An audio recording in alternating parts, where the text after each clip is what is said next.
C TET के very very important CDP बाल विकास के सिद्धांत। फर्स्ट चैप्टर है principal of the child development. तो फ्रेंड्स, अभी हाल ही में हमारे प्रेजेंट टाइम सी टेट का पेपर होने वाला है आपका जुलाई में। उसके लिए वेरी इंपॉर्टेंट क्लास है बाल विकास के सिद्धांत। इसको मैं पहले बेसिक कराऊंगी, फिर इसके बाद आपका IQ क्वेश्चन है लास्ट में, उसको भी अगले क्लास में कराऊंगी। तो पहले मैं बेसिक इसको पढ़ती हूँ, क्योंकि हम लोग इसमें आपका जितना अच्छा कंसेप्ट रहेगा वो उतना अच्छा आप क्वेश्चन अटेम्प्ट कर सकते हैं। क्योंकि क्वेश्चन आंसर तो करते जाएंगे पर हमारा कंसेप्ट क्लियर नहीं होता है। इसलिए पहले हमको कभी भी कोई पेपर देने से पहले प्रीवियस ईयर एक बार पेपर देखने के बाद पूरा हमको उसके बारे में निचोड़ पढ़ना चाहिए, जिससे कि मेरा कंसेप्ट क्लियर है। इसके बाद मैं क्वेश्चन आंसर करूँ तो मैं अच्छे से कर लूँ। तो इसके लिए पहले इसको बेसिक पढ़ेंगे, इसके बाद प्रीवियस ईयर का जो क्वेश्चन उसको भी करेंगे साथ साथ, और इसके बाद जो और इसके प्रैक्टिस सेट उसको भी करेंगे। तो फ्रेंड्स, मैं स्टार्ट करती हूँ बाल विकास के सिद्धांत, principles of the child development.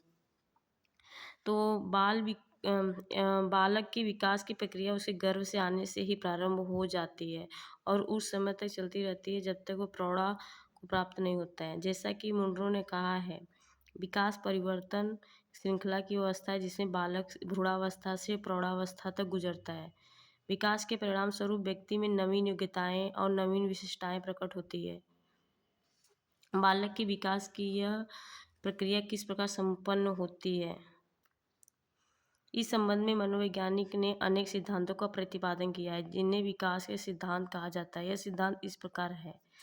निरंतर विकास का सिद्धांत, principle of the continuous development. विकास की प्रक्रिया एक शाश्वत प्रक्रिया है जो निरंतर चलती रहती है। यद्यपि विकास की गति सदैव समान नहीं रहती, यह गति कभी तीव्र और कभी मंद होती है, परंतु अपनी चरम सीमा पर पहुंचने से पूर्व कभी रुकती नहीं है। तो फ्रेंड्स, विकास हमारा जो होता है, बोलते हैं वृद्धि है, एक तरफ जाके एक उम्र में रुक जाती है, पर हमारा विकास नहीं रुकता है। विकास निरंतर होता रहता है। विकास यानी कि हम कहीं जाते हैं, कुछ न कुछ नया नया सीखते रहते हैं।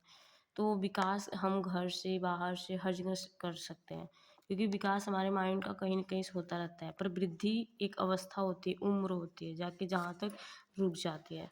तो फ्रेंड, चरम सीमा तक पहुँचने से पूर्व कभी रुकती नहीं, जिसके परिणाम स्वरूप व्यक्ति में कोई आकस्मिक परिवर्तन नहीं होता। बालक में शारीरिक और मानसिक गुण या याकत विकसित नहीं हो जाते हैं।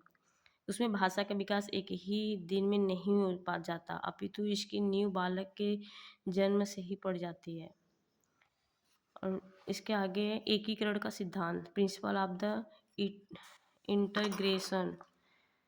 विकास की प्रक्रिया एकीकरण के सिद्धांत का पालन करती है। इसके अनुसार बालक अपने संपूर्ण अंग और फिर अंग के भागों को चलाना सीखता है। इसके बाद वह उन भागों के एकीकरण करना सीखता है, सामान्यतः विशेष रूप से बदलते हुए विशेष प्रक्रियाओं तथा चेष्टाओं को इकट्ठे रूप में प्रयोग में लाना सीखता है। उदाहरण के लिए, एक बालक पहले पूरे हाथ को, फिर उंगलियों को और फिर हाथ एवं उंगलियों को एक साथ चलाना सीखता है। परस्पर संबंध का सिद्धांत, principle of the inter relation.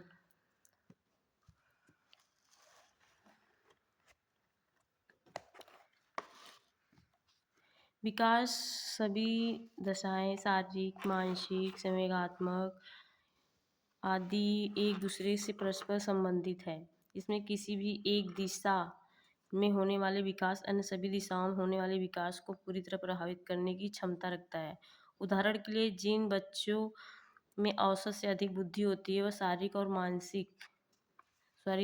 और सामाजिक विकास की दृष्टि से भी काफ़ी आगे बढ़े हुए पाए जाते हैं। दूसरे ओर एक क्षेत्र में पाई जाने वाली न्यूनता से दूसरे क्षेत्र में हो रही प्रगति में बाधक सिद्ध होती है। यही कारण है कि शारीरिक विकास की दृष्टि से पिछड़े बालक संवेगात्मक, सामाजिक और बौद्धिक सिद्धांत में उतने ही पीछे रह जाते हैं। वृद्धि और विकास की गति एक ही दर से नहीं रहती। Rate of the growth and development is not uniform. यद्यपि विकास बराबर होता रहता है, परंतु इसकी गति सब अवस्थाओं में एक जैसी नहीं रहती है।